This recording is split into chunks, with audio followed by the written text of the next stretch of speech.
So if you take a look at this Swiss franc JPY, you can clearly see that Swiss franc JPY for the past 2 to 3 days in a while, we've been having a bearish market move. Market is just resetting, it's just correcting itself because this is a massive bullish move that market has given us. This is a massive bullish move that market did give us. So market is just correcting itself right now that by dropping. So we are going to be looking at what market will be doing for the day. So make sure you subscribe to the channel if you have not yet subscribed. Make sure you follow the Telegram also. You will find the link to the Telegram in the comment section. Now, if we take a look at this right here, this is the one of its open and closing bearish, the two of its open and closing bearish, and this is the three of it giving us a pin bar.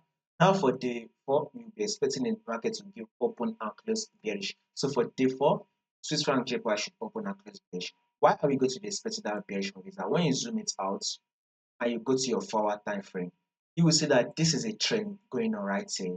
And the trend says that we are in a downtrend move. Now, you know that rules of trading, which is trade with the trend and not against the trend. So since market is trading to the downside, it will be best we still anticipate for a bearish move until markets change its trend and start moving to the upside. Now, take a look at this movement right here. Market did give us a low, and here comes the lower high, right? Market then was able to drop again to form a lower low, and here comes the lower high. Market then was able to drop again to form a new lower low, and this is the lower high right here. Now the market has given us the lower high, we will be expecting market to drop further down till it is able to give us a new lower low.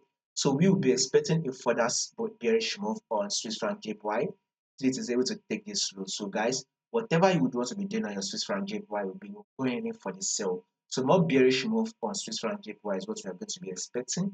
More updates on this will be covered for you guys. So make sure you subscribe if you've not done that yet, and also follow the Telegram.